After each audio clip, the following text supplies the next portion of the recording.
Here now is Lisa Bell and Candace Campos with Florida Foodie. Sponsored by Light Orlando, delivering hope together. Hello and welcome back to Florida Foodie. I'm Candace Campos. And I am Lisa Bell. We have a very special episode today. We are on location at Universal's Minion Café. Pinch me. I don't believe it. But we are joined with one of the top chefs that helped create the world that we right now are in. And so I'd love to welcome Chef Ron Cope, executive chef here at Universal Studios. We have stepped into a whole new world right now. It's a little chaos. It's so fun. It's playful. We're all so happy the way everything turned out here. Really, the way we launched, the way we set everything up. Super great on social media. I think everybody is 100% happy with our results here. So I'm just so happy you're here so I can tell you about everything. This is beautiful. Yeah. So much fun. You opened in the summer of 2023. And as we stepped inside, I mean, everything is Minion. We see bananas, smile, right? We see lots of yellow, but we also see a lot of gourmet food. I mean, this is not like your typical theme park food. Right, so we really want to reinvent the thought of what theme park food is. We've really tried to elevate everything we do here, from our simple little desserts, a sandwich, a soup, whatever it is. That's our real goal, is to get out of that, old school, this is just carnival theme park. This is really a dining experience that you're going to have. It's immersive. It's just like our rides and all of our festivals. So we tried to match that with what Illuminations created with Minions. Yeah. We tried to do the same thing. To bring the movie to life. Absolutely. Yes. I mean, Absolutely. and you were saying it's an elevated menu, but it's also so whimsical and so much fun that I might get my kids to try something new without them actually knowing about it. It's exactly it. We thought about what would an adult like, but what would a kid say? Well, that's really fun, so maybe I'll just try it, It's something for everybody, and we think we really nailed it, so we feel great about it. So these are some of the items on the menu that people can find at the Minions Cafe. What are we looking at here? Because it all looks, I'm seeing green soup. I'm seeing, I don't even know what this is. There's a gummy Some bear colorful in the drinks. soup. Yes. It looks like salmon. What are we seeing here? So starting from the right here, it's a blueberry pop rock drink. This one is banana cream pie. Of course, with Minions, you got to be banana. Oh, yeah. A great whipped topping. It's carbonated beverage underneath. Everybody loves these. You got to have one to start your meal off. And then, of course, this is Otto's Noodle Bowl. So we all know who Otto is. He's one of our main minions. Everybody loves him. We even have great tonkatsu broth with our braised pork, tare egg, a shrimp dumpling, some roasted corn, our noodles, and of course, when you come here to eat, we pull the top off this and then we pour the hot broth in. It's a great presentation. It's something, you can do a little video with your phone on it and post it later if you like, but something everybody really enjoys. All right, what do we have going on here? Because so the soup, what is happening there? So yes. So Agnes made a soup for Gru and Lucy. It's a tomato soup, but it's a green tomato soup. So we made this. It's a nice puree. In the movie, you see gummy bears in it because they thought that would be something good to eat with tomato soup. But this gummy bear is actually tomato juice that we've put a little bit of gelatin in, and it's formed into a gummy bear. Now that's one way to trick the kids. Yes. Here, kids, it's gummy bears. Exactly. Whether you like it or not. So it's a hot soup, and as you put that in, because we freeze them too, it sits on top, and as it sits there, it melts into the soup. Oh my so gosh. It gives it another level of tomato-ness. A little bit of pork belly in there. We crisp them up, so it's a nice little texture. And then, of course, the grilled cheese with it. There's chimichurri, there's cheddar cheese, and we put it in a waffle press. So you would expect, have a waffle for breakfast, but we said, hey, why don't we let's put the sandwich in the waffle press. Let's see how it comes out. And we were like, wow, that's pretty playful, whimsical. Who would have thought of that? So some great little playful things that when we presented to Illuminations, they were just like, this fits us. Wow. And perhaps saving the best for last. That's a pet rock. Yeah. I know that character. So Pet Rock, and when I was a kid, I did have one too. So it's Otto's Pet Rock, our hero minion again. This is my favorite dessert because I'm a peanut butter fan. Peanut butter mousse inside, strawberry jelly, a banana cake, and then, of course, white chocolate on the outside with a little coloring, and then chocolate cookie crumbs. And let me tell you something. If you like peanut butter, this is the one you have to get. And we got the banana, of course. So this is a little bit of trickery here. So pineapple and cardamom are in the cake roll, and it has a white chocolate, a white mousse inside. Now the banana, you would say, well, it's got to be a banana, right? So it's actually white chocolate, and inside is a passion fruit mousse. So that's incredible. And this whole thing looks like a kitchen when we're sitting in here and when your guests are here. But there are other minions who are working behind the scenes to make this magic happen. Yes. So let's go into the kitchen now, where you have people working all day, every day to prepare these fantastic dishes. And there we have one of your top chefs. Now, what is happening? So this is Chef Chris, our research and development chef. So he's going through and we're pressing the pizza dough that's made in-house. He's hand stretching that a little bit, and he's got a little board that he's got some flour on it so it doesn't stick. Now this pizza is a unique pizza. It's no ordinary pizza. So we start out with our tomato sauce, of course, in the middle, spreading that out evenly, and then we use 2 types of mozzarella on here. So a little bit of shredded mozzarella to start off with, and then this is something that's a little bit different, some hand-torn fresh mozzarella, which really, when it melts together, it's just, you still, I mean, you pull it apart, it's awesome. Now, here's another uniqueness. So we have meatballs that we put inside the pizza, and then here's the big finisher, right? We tuck this together. It's like a little package. It's a little care package, you know, for you to have lunch. And this is what our Minion cooks do all day. And then we have a nice wood-burning oven. Wow. So that looks beautiful. It's really cool. It gives the pizza a good finish on the outside. It gets crispy. And really, wood-fired pizza there's nothing better. So you can see we have one that we started already. It comes out, so everything is packed inside there.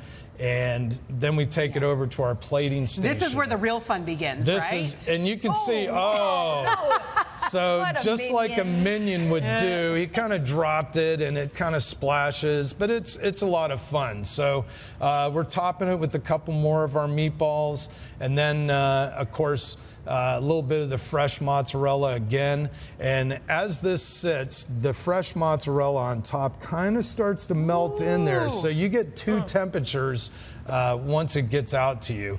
A little bit of fresh basil to finish that off. I tell you what, I've eaten a couple hundred of these, and I'll probably eat a couple hundred more, but they're really good. So this is Mel's Meatball Mountain. I love this. Oh man, look at them. It's so messy, but so beautiful at the same time. It's really an incredible dish. All right, and then we do have these drinks to try as well, which look delicious. You're going for the banana. This is banana cream pie. Yeah, it has a little crunchy topping on it, and then blue Pop Rocks on top of the strawberry kiwi. Oh, that's fizzy. Very refreshing. And it's, you know, with our heat in Florida, everybody is loving these. These are something that everybody is saying, yes, give us a couple of the specialty drinks to start. And when we'll let you do the honors and cut into that for us. Okay. Do we get to keep the cups? Absolutely. Buy these, you get these cute cups. Absolutely. We can get you a couple extras if you want for home. So, let's see. We're just going to dig right in, right? So you can see a nice crunchy crust there. Let's see, we're gonna get you some bite sizes. Oh, we're not shy, Chef. Okay. So I mean, this seems like such a fun, just a fun world to continue to live in and work in, and to push your culinary experience. You know, I've worked in all kinds of different culinary operations, And really, this is the funnest one. You get to see people enjoying each other all day long. Oh, come on. You know, people are riding rides, and you know, then they come in, and this is really what we're trying to achieve here, is that people say to themselves, wow, I knew about all these great rides, but now they have food that's just over the top, you know, it's like some of those rides. I love this. Out of the oven, it is steaming hot. I don't know if you can see that on camera, but it looks delicious. And the combination with the fresh mozzarella, fresh basil, I mean, it's really fun looking, but it's really delicious too. I mean, Absolutely. quality things in there. Oh my gosh, Chef, you got me doing the yummy dance, so I appreciate that. Thank you so much. All right, and stick around, by the way, because we've got another great chef coming up in just a couple minutes. And we're going to show you some of the terrifying treats that you can find during Halloween Horror Nights here at Universal. Chef, thank you. Awesome. Thank you very much.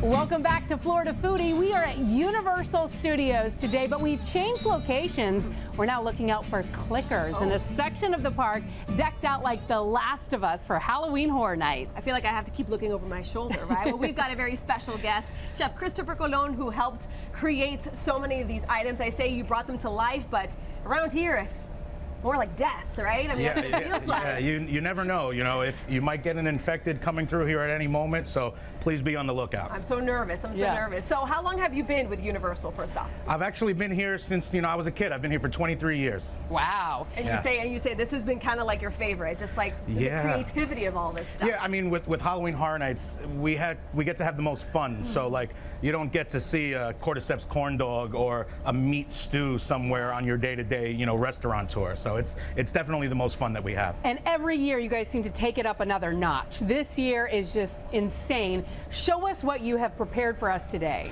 So, I mean, I'm going to start over here. These are our ration bars. So essentially we want you to make it feel like that this is a quarantine zone that the military took over. This is the ration for the day.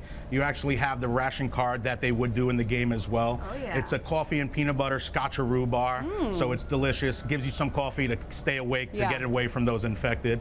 Then we have here the Lakeside Meat Stew. This is terrifying. So yeah, it's really fun. Again, you know, we did a lot of the concepts based off of a video game. So they go to the Lakeside Resort. They're left behind there. They don't have any food or deer to kill, to eat. So they end up cooking their own bodies and their own dead. So we have fingerling potatoes, beef cheeks, wood ear mushrooms in this delicious meat stew. I see what you did there. We're clever here. So, and then of course you have our Fedra Left Behind ravioli. So again, these cans of ravioli could make it through anything. So the infection does take over. We have mushroom emulsion on the inside. Mushrooms are coming out of everywhere. Cheese ravioli, marinara sauce, crispy enoki mushrooms, another mushroom effect there as well. Do you serve this in a can like this? Absolutely. Okay. Our guests are able to come, grab this, dig and in. dig in, walk, go to the next scare zone. All right. And what's this?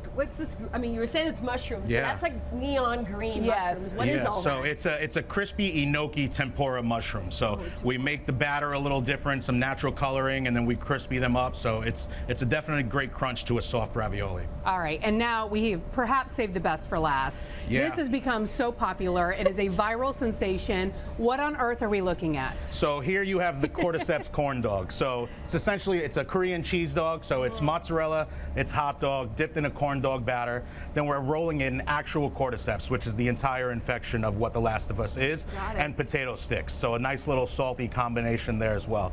Then we're frying it there to order right in front of our guests so they could see it. It comes out, it gets another mushroom emulsion on top and some daikon sprouts. Who came up with that recipe? So we have an amazing research and development team, you know, that it's myself and our team. We're super talented and we love to do this. We all played the game. We all did our research by playing some games. Yeah. And then, you know, we get to bring it to life with Chef Ron Cope. You know, his team comes out here and executes it for us every single day. It's one of these things, like what's kind of your favorite, you know, if you're here with the family and you're well, you might not be here with the small kids, of course, but let's say you're here just for enjoyment. What's kind of like your go-to? You know what? The ravioli is great. So it's good for everybody kind of across the board. Cheese ravioli, marinara sauce. It's, a couple, essentially acceptable for everybody of every age. So you get it and you can keep walking. Like I said, on your way to the next house, it's going to be good to eat as well. How long does it take you guys to come up with a menu plan for Halloween Horror Nights? Because every year it's something different, and there's so much and such a big team that has to work together to create all this. Yeah, so I mean, for any of our marquee events, whether it's Mardi Gras, the holidays, or Halloween Horror Nights, it takes us about 6 months. So we start 6 months out getting the information from our partners, what's going to come, kind of what they would like to see come to life, and then we really go at it in the kitchen and just have fun. And trying to find all these different things that you might not, you need 800 pounds of something that you never thought you would say, but now you need it. Yeah, absolutely. I never thought I'd be in the market for cordyceps, so we ended up finding some cordyceps, and it's amazing. It brings it back. Tell us what these are. I mean, explain it. You were giving us a little bit of an explainer earlier about what are we looking at? Yeah, so I mean, so the whole entire infection of The Last of Us am I infected now? If you eat it, you might be infected. God, sorry, please wash your hands later. I don't know if it'll help. But, it's the cordyceps infection. So this is actual fungi. It's mushroom. So this is where the infection started from. So that's essentially what we want to do. We have the cordyceps in here. You might see cordyceps lying around anywhere. You might see a clicker or two. So please be careful out there. What's kind of the biggest... the biggest draw? Is it the corn dog? Yeah, I mean, so far it seems that the cordyceps corn dog is like the biggest kind of hit. Yeah. It's definitely cool. It's trendy. At the end of the day, it is a Korean cheese dog. So that is super great and super delicious as of right now. And then to tie it in with The Last of Us, it just brings it to the next level. Are you surprised at all by the reaction that you guys have gotten to this corn dog? I mean, obviously you guys create a lot of great food here at Universal, but this thing has gone crazy. Yeah, it actually really has. So we knew it was going to be successful, but I don't think we realized how successful it was going to be. It's rivaling our Twisted Tater. So if you've been to Halloween Horror Nights, you have to have a Twisted Tater or a pizza fry. So this is kind of keeping up with those, which is super exciting because, this is a brand new thing. Twisted Tater is a staple. People come for the Twisted Tater. Now to think that they're going to be coming for this as well, it's pretty exciting. And being a chef with Universal, I feel like they continue to push you guys past what you thought you could do last season and the next season. What is that roller coaster of emotions trying to come up with concepts and getting them into a plate? The best part is we are a team, right? So there's not just one of us. So sometimes it's hard, or sometimes you have a day that you just have nothing that's coming up with. And then you have your team that, what about this crazy thing if we throw some chips and cordyceps inside of a corn dog? Oh my goodness, that would be. And then we could add some mushroom sauce and really go over the top with it. So it's constantly pushing ourselves to be better, to change the game. I said it earlier when we were talking about we don't want to be considered theme park food any longer. We want to be considered great food that just happens to be sold in a theme park. Yeah. And this, I understand, is also a pretty good deal for people who are coming out to Halloween Horror Nights. It's a good deal, right? Yeah, absolutely. It's $11, that's my understanding. Yes, absolutely. So I mean, it's that's the idea. So you're paying a lot of money to come in. You're paying for the experience. We want you to be able to try a little bit of everything, right? Don't get full up on The Last of Us. We have amazing things. We have the Stranger Things. We have Chucky. So we definitely want you to eat a little here, keep going, eat a little there as well. So it is kind of a foodie experience. I mean, absolutely. You're being scared, whatless, and then you're also it's our horror food festival. And we are in the middle of Halloween Horror Nights. What is next for you? We got the holidays coming up, so that's really exciting. And then, we already started working on our next year's Mardi Gras. So it's fun stuff. Yeah. No, not at all. You guys got Epic Universe. I mean, it's constant. It is so constant here at Universal. Yeah, we definitely have epic things coming forward. Yes, you do. So before we go, can you just explain how you actually try to eat something like this? Do you need a knife and a fork? Are you going to be killed if you use a knife and a fork on that? You definitely might be killed if you do eat it, or you turn into an infected, because there is cordyceps in there. So eat at your own risk. Okay. So it's essentially a mozzarella cheese. It's a hot dog. We're dipping it in there. So it's just like I said, we're cooking it right in front of the guests. You just take it by the stick. Yeah, you're just gonna. Around. It's meant to walk around. So a lot of the food for Horror Nights that we do is meant to be eaten on the go. So again, we don't want to stop you. We want you to go to your next scare zone. We want you to go to the next house. Yeah. So it's all definitely meant to be eaten as you walk. I love it. Well, as scary as this all potentially sounds and looks, it smells delicious. Looks and amazing. it does Yeah. look amazing. Thank you so much. Thank yes, you. we really appreciated our time here today. Chef Christopher Colon. Thank you so much. I appreciate it. Thank you for watching Florida Foodie. You can see us every Wednesday afternoon at 3:30, or you can download the new 6 Plus app for free on your TV and watch your favorite episodes on demand, along with all of our News 6 podcasts and more.